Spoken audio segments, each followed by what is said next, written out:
Bismillahirrahmanirrahim. Assalamualaikum warahmatullahi wabarakatuh. Alhamdulillahi rabbil alamin. Wassalatu wassalamu ala sayyidil anbiya'i wal mursalin wa ala alihi wa sahbihi ajma'in. Amma ba'du. Ikhwatal iman, a'azani Allah wa iyyakum jami'an. Puji dan syukur yang tiada hentinya kita panjatkan kehadiran Rabb kita Allah Jalla wa'ala. Salawat dan salam kita doakan pada Allah Jalla wa'ala agar mencurahkannya ke Habib kita baginda Rasulullah Sallallahu Alaihi Wasallam. Kaum muslimin dan muslimat yang Allah muliakan, kembali dengan izin dan taufiknya Allah Subhanahu wa Ta'ala, kita lanjutkan kajian terhadap kitab kecil yang kita namakan dengan Ummahatul Abwab min Hadyi Sayyidil Ahbab. Hadis-hadis pokok dari petunjuk pendahulu orang-orang yang tercinta, yaitu dimaksud dengannya baginda Rasulullah Sallallahu Alaihi Wasallam. Kita sedang mengkaji hadis ketiga dari kitab ini, yaitu tentang sifat wudunya baginda Rasul Sallallahu Alaihi Wasallam. Karena begitu pentingnya wudu ini, dalam sehari tidak kurang 17 kali, tepat 5 kali setidaknya kita mengulang-ulangi wudu itu, dan itu juga sebagai bertanda besok di hari kiamat ketika umat ini dibangkitkan, baginda Rasul kita akan mengenali umatnya dari sisa atau tanda air wudu yang ada di anggota wudu dari tubuh mereka. Wudu wada'ah, kata Rasul, wudu itu artinya cahaya. Wadhiya'un, cahaya di hari kiamat, cahaya di padang mahsyar, dan itu merupakan syarat sahnya salat. Kita sudah mengkaji di penghujung hadis Umrah Maula Utsman, dan ini malam pertemuan ketiga kita untuk hadis sifat wudu Nabi Sallallahu Alaihi Wasallam. Kita dapati, sedikit saya ulangi, Umrah diminta oleh Utsman ibnu Affan untuk membawa bejana tempat air wudu untuk air baginda Rasul bersuci. Ketika itu dihadirkan, ya, Utsman memperagakan cara wudu baginda Rasul Sallallahu Alaihi Wasallam. Beliau memasukkan kedua tangannya atau menuangkan air dari bejana itu kepada kedua telapak tangannya Utsman, kemudian mencuci kedua tangannya sampai atau hingga lengan, kemudian memasukkan tangan kanannya ke dalam air yang beliau ambil itu setengah darinya itu dihirup istinsyaq, sedangkan setengah yang lain dimasukkan ke dalam mulut untuk makmarah, berkumur-kumurnya Utsman, kemudian airnya dikeluarkan dari mulutnya, dan air dalam hidung itu dikeluarkan dengan tangan kirinya, namanya istinsaq. Itu dilakukan tiga kali dari 3 sedutan itu. Itu dilakukan oleh Utsman ibnu Affan. Kemudian beliau memasukkan kembali kedua tangannya, kemudian mencuci wajahnya. Itu dilakukan 3 kali oleh Utsman ibnu Affan. Kemudian beliau memasukkan tangan kanannya, kemudian mencuci dan menggosok-gosok dengan tangan kirinya hingga siku. Dan tradisi baginda Rasul, ketika sampai siku itu didalku oleh baginda Rasul, digosok, dipastikan semua bagian wudu itu sudah terbasahi dengan air. Itu dilakukan juga 3 kali, dan seterusnya beliau lanjutkan untuk tangan kiri. Kemudian Utsman memasukkan tangannya ke dalam air, bukan untuk mengambil airnya, tapi sebatas membasahi tangannya untuk menyapu kepala. Dalam riwayat tambahan, beliau melakukannya dengan kedua tangannya, dimulai dengan tempat tumbuh rambut di atas kepala, dari awal mukanya, dilanjutkan ke belakang sampai ke tengkok belakang, ila qafah. Kemudian beliau mengulangi sekali lagi ke depan. Ini kita jelaskan di pertemuan sebelumnya. Ini bagi mereka yang rambutnya pendek. Kalau bagi kita yang rambutnya panjang, atau kaum hawa, ibu-ibu yang di belakang mendengar, itu bisa mengamalkan hadis kedua. Itu cukup menurunkan tangan yang sudah terbasahi dengan air dari atas kepala sesuai dengan turunnya rambut. Menyebut itran ulikut berarti ulikut juga dari ke ulikut 3 meter tanpa kita kembali ke depan. Atau kalau rambut kita laki-laki ada yang ke samping, ada yang ke belakang, berarti sesuai turunnya rambut. Ini juga ada hadis dari baginda Rasul sallallahu alaihi wasallam. Dalam satu riwayat tambahan hadis umrah, rupanya dengan tangan yang sama tanpa dimasukkan kembali ke dalam bejana, beliau menjadikan ibu jarinya di belakang daun telinga dan menjadikan jari telunjuknya di dalam daun telinga. Baginda Rasul menggosok dari bawah ke atas, kemudian menurunkan dari atas ke bawah. Begitu juga dilakukan dengan tangan kirinya. Sedangkan hadis beliau melakukan dengan air baru, kita sudah jelaskan di pertemuan sebelumnya, itu hadisnya lemah. Tapi kembali saya ingatkan pernyataan Imam Asy-Syafi'i, semua ulama sepakat orang yang meninggalkan membasuh atau menyapu telinga, wudunya dikatakan sah. Jadi baik tinggal datang pakir, datang pakir banyak mandung sah. Datang pakir mahambo gede pak, lubuk mandung sah semuanya. Tapi bagi kita yang ingin mengikuti dan totalitas dalam mutaba'ah, mengikuti petunjuknya baginda Rasul, maka hadis-hadis yang sahih seperti itu disebutkan cara baginda Rasul menyapu atau membasuh daun telinganya. Kemudian Utsman mencuci kakinya tiga kali. Pastikan semua area kaki itu sampai mata kaki itu sudah terbasuh dengan air. Wailun lil aqabi minan nar. Celaka kata Nabi. Wailun itu kata Abu Sa'id Al-Khudri, itu adalah satu lembah yang ada di neraka jahanam bagi yang tidak sempurna membasuh mata kakinya atau tumitnya. Dalam hadis tumit disebutkan. Ya, tumit itu sebagai simbol, artinya seluruh bagian yang wajib dicuci atau disapu sekiranya tidak kita lakukan, maka kita mendapatkan ancaman wailun lil aqabi minan nar. Di ujung hadis jamaah kaum muslimin,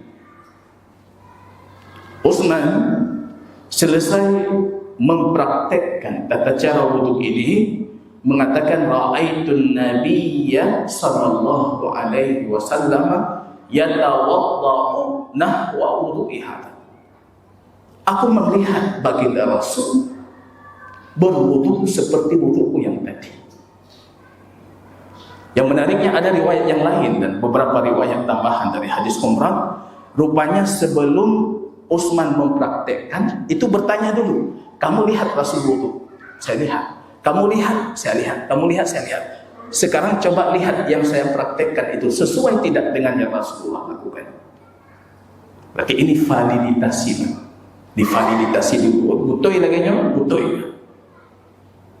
Ketika semuanya mengangguk betul, Utsman mengatakan, aku melihat Rasul berwudu seperti wudu ini. Barang siapa, kata Utsman, yang berwudu dengan wuduku ini, beliau menukilkan hadis baginda Rasul. Siapa yang wudunya seperti tadi, kemudian dia salat 2 rakaat. Salat sunnah wudu. Ini namanya salat dzatul asbab. Nah, sebabnya itu mendahului salat, yaitu karena wudu kita salat. Beda dengan kita yang pergi umrah, salat ihram. Itu salat dulu baru ihram. Lalu orang nak dapat beda. Jadi kiban ustaz pat dalam sembahyang. Dipikir legonya salat ihram itu sama seperti salat wudu. Beda, Pak. Kalau salat sunnah ihram itu sebabnya di belakang. Kalau salat sunnah wudu itu sebabnya tidak. Wudu dulu, Pak. Tahiyatul masjid, masuk masjid dulu baru salat, kan di luar ada sembahyang. Masuk masjid dulu. Kalau ihram salat dulu baru nanti kita masuk ihram. Siapa yang berwudu, kata Nabi, lagi lu wudu saya. Kemudian dia salat 2 rakaat. Salat yang dirutinkan oleh Bilal ibn Rabah. Ma arja amalin ta'amiltahu fil Islam ya Bilal, kata Rasul. Wahai Bilal, amalan apa yang kamu lakukan dan amalan itu terbaik menurutmu di dalam selama kamu muslim? Bilal berfikir pun amal lain. Bilal mengatakan, ya Rasul, aku tidak bersuci kecuali aku salat 2 rakaat. Setiap bersuci salat. Rupanya itu yang menjadikan suara terompahnya Bilal didengar oleh baginda Rasul di dalam syurga. Urung gorai tamang susilok kai tamang. Mungkin susilok hidih gok nyam lahdi mungkin. Itu jaminan. Ini sunnah. Tapi dengan syarat wala yuhadditsu fihi man nafsahu. Salatnya khusyuk. Yang wudu mudah apa? Saya yakin wudu anda bisa, tapi khusyuk ini tambah khusyuk. Baru diampunkan dosanya yang sudah lalu. Wudu seperti tadi, salat 2 rakaat syaratnya khusyuk. Ini PR besar kita, khusyuk. Itu yang paling susah. Awwalu ma yurfa'u min ummati, kata Nabi. Yang pertama kali diangkat dari umatku apa? Khusyuk. Ra'aitahum yusallun. Kalian akan lihat mereka salat tapi hana mudhiro bi khusyuk. Itu Nabi yang mengatakan seperti itu.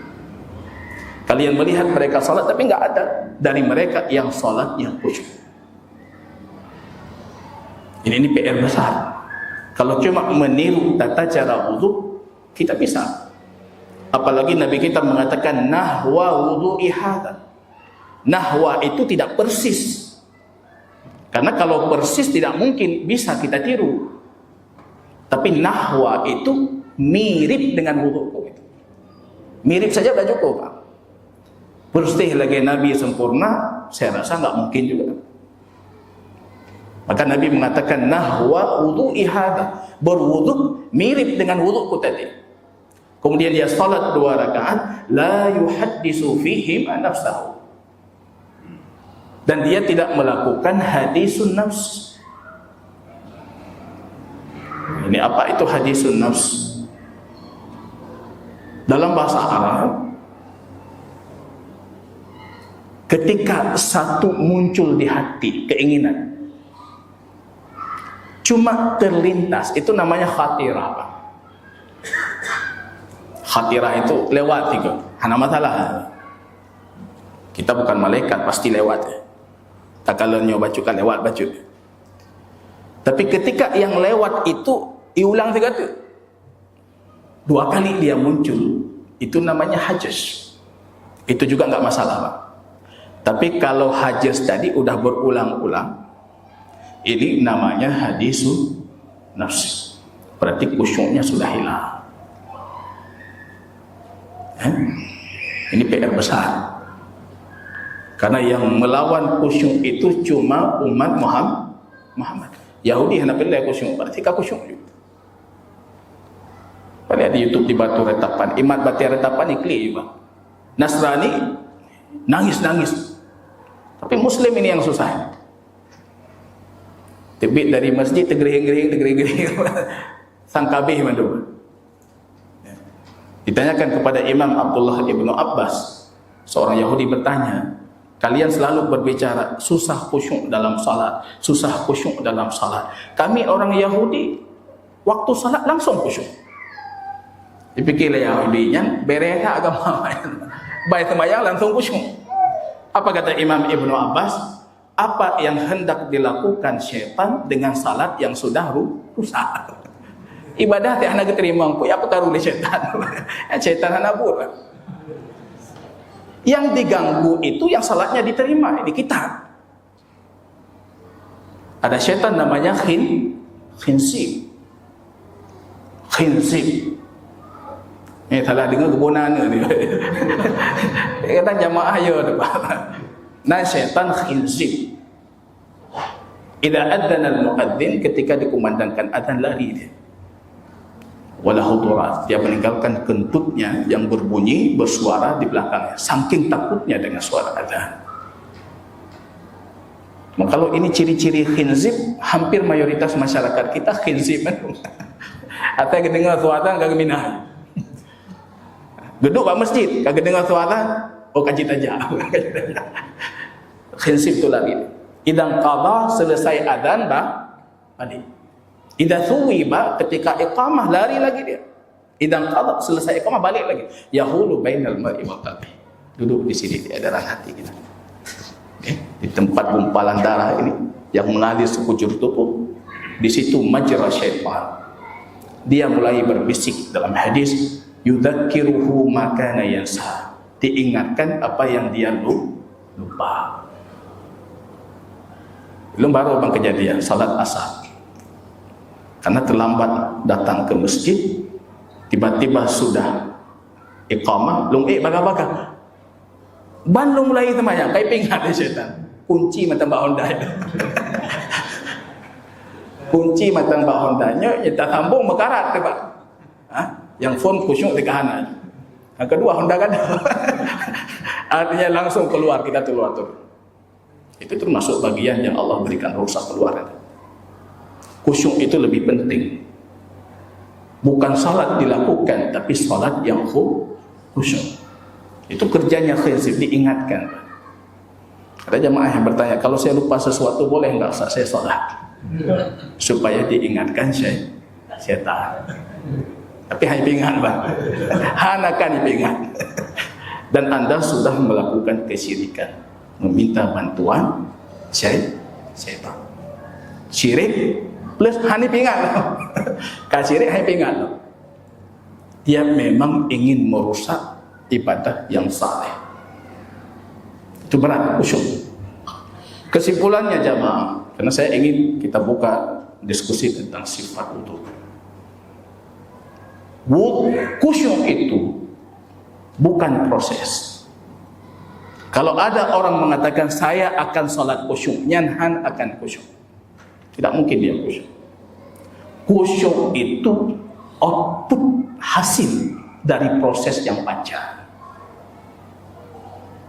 Lakukan ini, lakukan itu, lakukan ini itu, anda dapat khusyuk. Bukan lakukan khusyuk, nggak ada lakukan khusyuk. Nah, di luar ini seminar dijual berbayar, rahasia khusyuk salat, Pak. Nyohana rahasia malam nyonya lumbi gratis. Kata Imam Ibnu Taimiyah dalam Majmu' Fatawa, khusyuk itu caranya cuma dua. Ingat ini dua cara. Kuatkan pendorong khusyuk, hilangkan penghalang khusyuk. Yang membuat anda khusyuk itu kuatkan. Apa saja? Banyak. Bersegera menuju salat. Sunnah rawatib qabliyah. Menyempurnakan wudu. Banyak berdoa. Menghadirkan Allah mengawasi. menghadirkan muhasabah, Allah akan menghisab. Memahami bacaan salat itu, hadirkan hati ketika salat, itu semua pendorong khusyuk. Itu lakukan ketika salat. Kemudian hilangkan yang menghalangi Anda dari khusyuk. Apa itu? Banyak. La salata liman ahbasal akhbasin aw lihabisil akhbasin. Enggak ada salat bagi mereka yang menahan kuntut atau menahan kencing. Berarti selesaikan dulu, pergi ke masjid cepat-cepat, pergi ke kamar mandi dulu, selesaikan hajatmu. Kalau sudah dihadirkan makan malam dan datangnya salat malam, mulai dengan makan, selesaikan hajatmu. Ya, harus kita pahami. Jauhi yang berwarna-warna. Jangan banyak kaligrafi di masjid. Jangan ada sajadah-sajadah warna. Hadis Bukhari Muslim, baginda Rasul salat. Rupanya sebelumnya diberikan hadiah oleh Abu Jahmin. Kain warnanya kuning, tapi ada corak garis di kain itu. Selesai salat baginda Rasul langsung, wahai Aisyah, ambil kain ini kembalikan kepada Abu Jahmin, karena kain ini sudah mengganggu salat. Garis cuma bisa mengganggu salat Rasul. Matanya kubah masjid lah aja dah. Tak pegah tak beraku semua. Kubah masjid. Macam-macam warna, macam-macam gambar. Rasul garis saja. Itu tradisi Rasul. Semua materi, semua media yang menghalangi beliau dari Allah, itu harus dihilangkan. Itu sunnah Rasul. Menghilangkan media yang menghalangi kita dari Allah, itu bukan dikategorikan boros atau membiarkan harta tanpa faedah. Itu petunjuk Rasul. Apapun itu menghalangi Anda dari Allah, hilangkan. Padahal hadiah kain. Kalau kita mungkin kita mengatakan hanapu ijanya tak pegat kita pelak meja mantap. Tak pegat kepulain, tak pegat kepulain. Tapi Rasul enggak dia. Selama media itu menghalangi beliau dari Allah, maka hukumnya satu, hilangkan. Khusyuk seperti itu. Yang menghalangi Anda khusyuk, hilangkan semuanya. Gerak-gerak badan, gerak-gerak mata, macam-macam. Sekiranya hati kalian khusyuk, tidak mungkin raga tubuh kalian itu tidak khusyuk. Kalian urung gerak jarok, goyang-goyang tangannya, mat le jenggot. Kejaga jenggot dengan semayang, gemat le jenggot. Raga Anda itu tidak khusyuk, itu sebagai indikator kalau hatinya juga tidak khusyuk. Ini yang berat ya, khusyuk. Tapi bisa kita lalui dengan cara terus berusaha untuk khusyuk. Coba bayangkan, setiap kita wudhu tadi, kita salat 2 rakaat dalam kondisi kekhusyukan tadi, dosanya yang berlalu itu semuanya dihapuskan. Dalam hadis illal kabair, kecuali dosa besar. Habis menurut dosa. Setiap salat habis dosa, setiap salat habis dosa. Kecuali dosa besar. Dosa besar enggak ada cara lain, tetap taubah. Kecuali dosa besar, yang lain, yang kecil-kecil itu hilang. Cukup mengamalkan tata cara wudhu ini, kemudian salat 2 rakaat, tapi dengan kondisi khusyuk. Khusyuk itu tidak menjadikan hati kita berbicara tentang duniawi.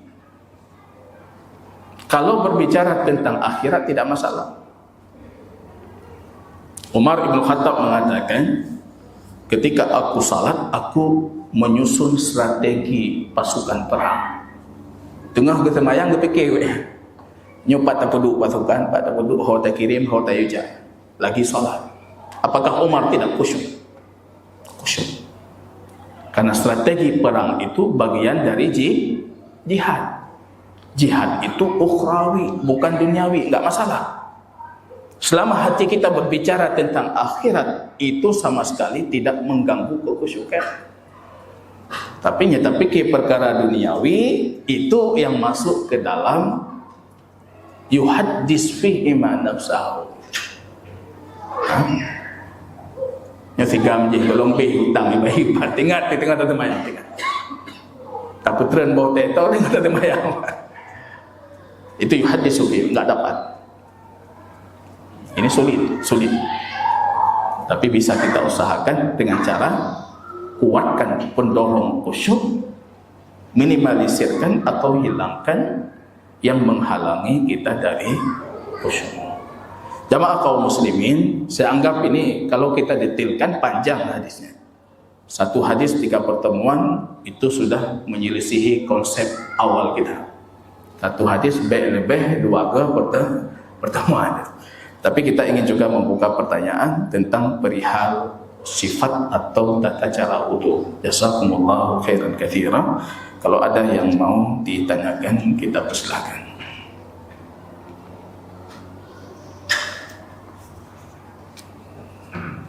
Silakan. Kondisi susah air misalnya ketika kita umrah kan. Ya.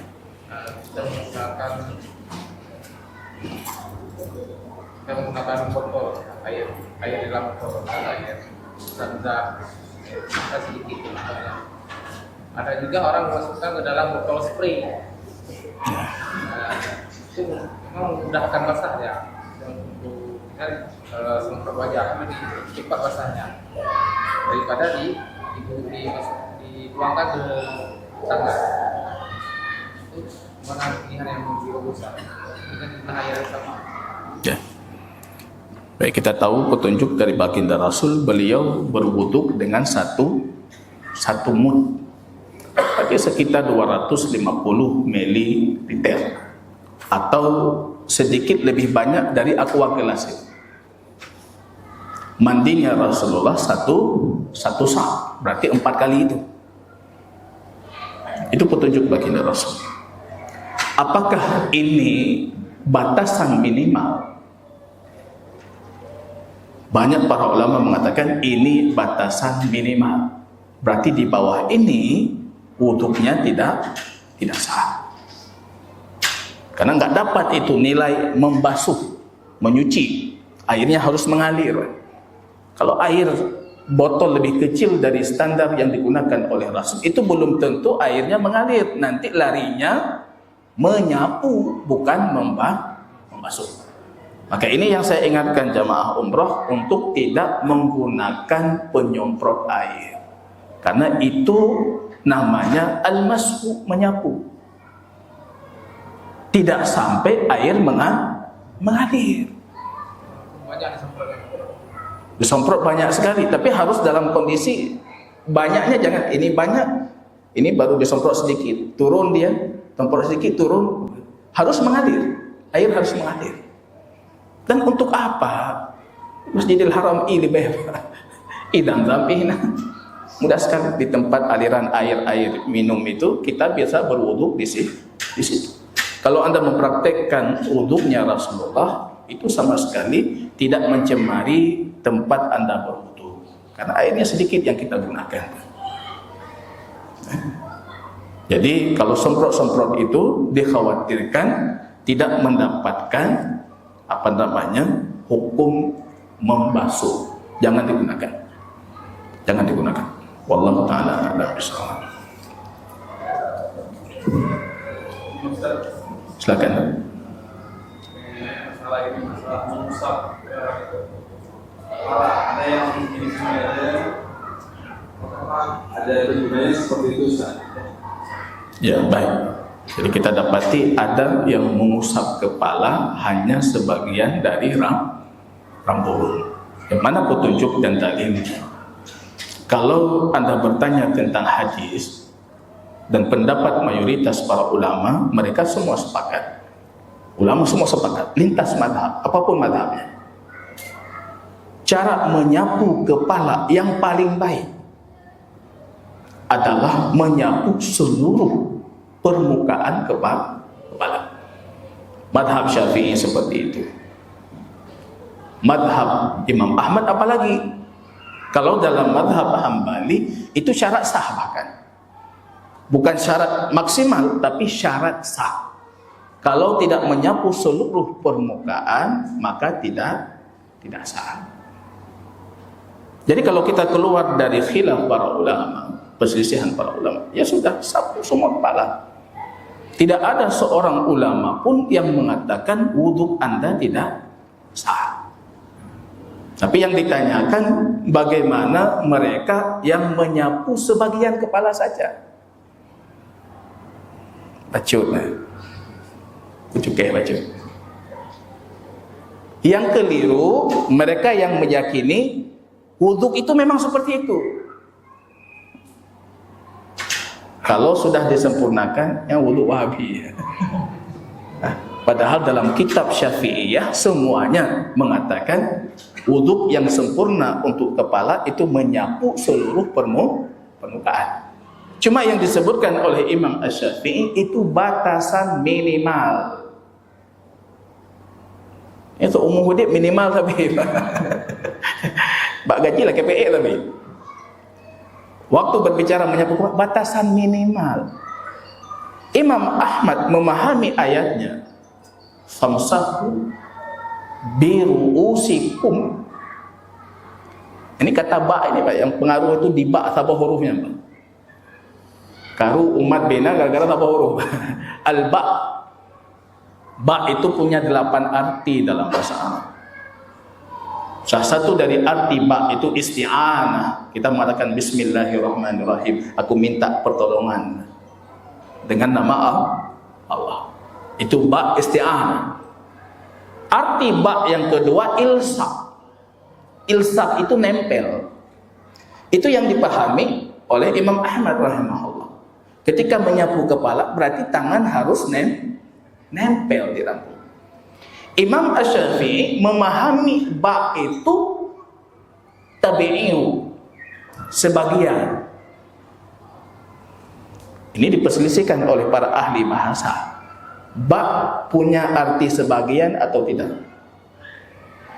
Ada para ulama yang membantah Asy-Syafi'i rahimahullah, mereka enggak ada ba arti sebagian. Tapi buktinya Imam Syafi'i itu ahli bahasa. Diwannya Syafi'i itu memang menunjukkan beliau pakar bahasa Arab. Ketika saya memegang pulpen, masaktu bil qalami, aku memegang pulpen. Ba itu artinya sebagian. Tapi hana tamat pulpen sabuh tergam. Nah rumah pulpen geregam. Pasti gemat baca. Aku pegang pulpen bil qalam, artinya sebagian pulpen yang aku pegang. Ba berarti tab'id itu ada dalam bahasa Arab. Enggak bisa kita pungkiri. Itu yang diartikan oleh Asy-Syafi'i. Ba artinya sebagian. Berarti sebagian rambut. Allah sebutkan rambut itu ru'usikum dalam bentuk plural, jamak. Batasan minimal jamak dalam bahasa Arab 3. Ya kan dihitung jamak. Dengan dasar ini Imam Syafi'i dan madhab Asy-Syafi'i mengatakan sah kalau hanya menyapu 3 helai rambut. Dasar ayat tadi dalilnya. Dalil yang kedua yang mereka gunakan adalah menyapu surban. Ketika kita pakai surban, kalau rambut kita ada sebagian cukup, itu yang kita basuh sebagian rambut. Takhfifan, untuk keringanan, itu dalil yang digunakan. Tapi kalau kita bertanya, pernah tidak para sahabat Rasul mempraktekkan cara seperti itu? Hampir kita pastikan nggak dapat hadisnya itu. Dan Imam Syafi'i pun mengatakan ini bentuk minimal. Tetap sempurnanya menyapu seluruh permukaan kepala. Kalau sekiranya Al-Imam Asy-Syafi'i masih hidup, kira-kira kiban tu baca-baca ucuknya, itu minimal Pak. Sempurnanya tetap seluruh permukaan. Seharusnya ini khilafiyah bukan, ini ranahnya khilafiyah. Karena dalil yang digunakan dalil sahih dan didukung pemahamannya dengan bahasa Arab yang benar. Jangan kita juga membid'ahkan yang menyapu sebagian kepala dengan cara seperti itu. Ya, ini namanya ayat Al-Quran itu qat'iyatus subut dhanniyatud dalalah. Keberadaan ayatnya benar-benar sahih, ilmu yakin. Tapi pemahaman terhadap ayat itu bisa multi penafsiran. Relatif. Dhanniyatud dalalah. Kalau pemahamannya didukung dengan bahasa Arab yang sahih, maka pemahamannya itu bisa digunakan. Kecuali bahasa Arab yang digunakan tidak sahih. Ini secara bahasa ini tertolak. Oh, berarti pemahamannya salah. Nah, ini jamaah kaum muslimin rahimani wa rahimakumullah. Pesan dari panitia, netamah aja baju tidak ada masalah. Ya bergabung orang ni ustaznya kabih wate kejiri tamah aja juga. Mulai minit ada masalah. Kalau ada satu pertanyaan lagi barangkali silakan. Kita dahulu yang pertama dulu.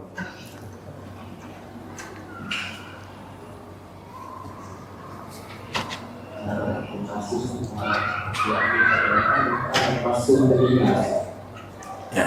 Kedua, apakah menggunakan air setelah masuk dalam langsung telinga atau diambil air yang lain untuk telinga? Dan selanjutnya, kalau masuk telinga itu ke depan lalu dibalikan ke belakang. Ya.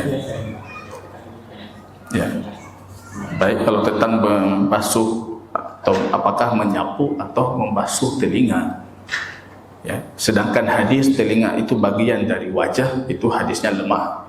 Nah, kalau bagian dari wajah berarti kewajibannya sama seperti kewajiban wajib mencuci telinga. Ya, tapi hadisnya itu lemah. Imam Syafi'i menukilkan pandangan jumhur, bahkan ijma'. Tidak ada yang mengatakan kalau orang meninggalkan telinga tanpa dibasuh atau tanpa disapu, wuduknya tidak sah. Hanya hana mesti rob yang pegah lagi. Nyeron pegah lagi berarti ron phone juga. Anda yang pertama itu. Ya. Qaul jadid dalam syariah itu pasti yakin salah.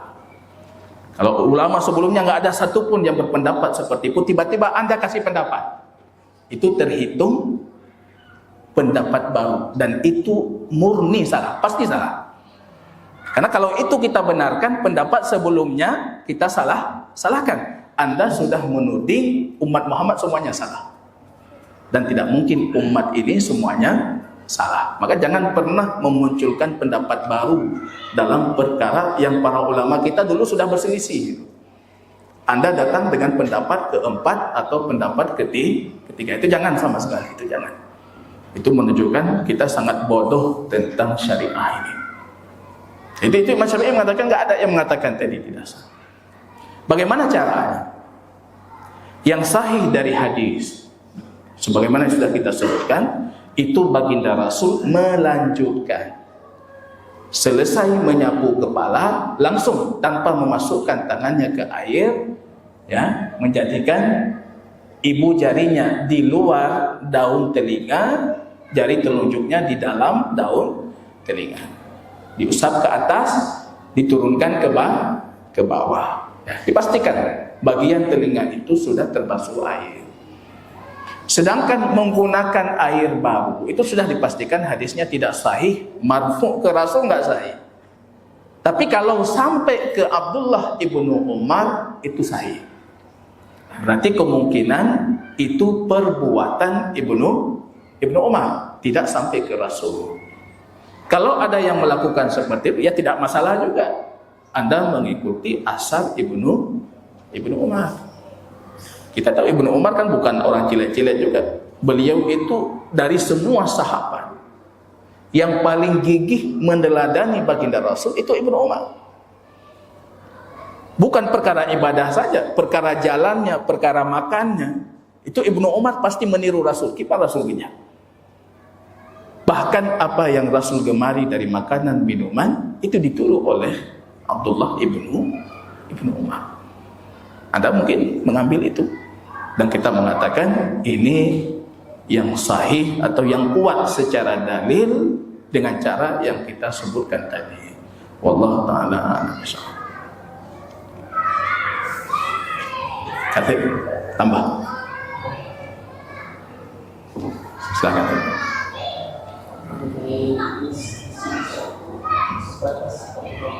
Istinsya, ya. Bagaimana? Ya, istinsya. Kalau kata itu dimulai dengan i, alif, sin, ta, itu artinya tarikan, meminta, mendorong. Berarti harus menarik ke dalam. Kalau cuma kita masukkan ina ili kerohibah kan istinsya. Kalau ili kerohibah kan istinsya. Istinsya itu masuk ke dalam. Makin sempurna Anda masukkan, makin sempurna istinsya. Kata Nabi, baligh fil istinsya.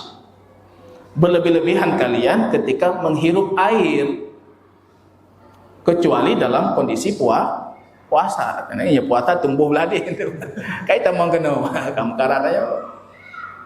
Baligh fil istinsyak wal madmadah. Berkumur-kumur istinsyak harus berlebihan. Yang mempraktekkan sunnah ini, karena wudu salat itu, tadi pagi saya mengisi kajian di Basarnas, ada sebagian jamaah yang mengikuti karena memang bisa diikuti lewat Zoom. Rahasia salat. Ada satu lagi materi rahasia wudu. Bagaimana wudu itu, ya, penelitian-penelitian ilmiah dari sisi ilmu medis kah, ilmu kesehatan kah, ilmu sosial kah, dan ilmu macam-macam itu. Ya. Kalau dari sisi medis, istinsyak itu luar biasa bagus untuk kebersihan hidup. Apalagi yang punya apa ini? Sinus. Ya. Bapak saya di kampung ada pengobatan tradisional, buat jamu obat tradisional itu. Kalau orang datang itu mengeluh tentang sinus, pasti beliau ajarkan cara istinsyak. Anak pilih obat eron, netemayang na gitu. Nah, wudu pasti na berarti meno cara istinsyak yang betul. Anak kita lihat, kapulih. Ya. Itu diantara faidah duniawi dari ibadah yang kita lakukan. Luar biasa ibadah ini.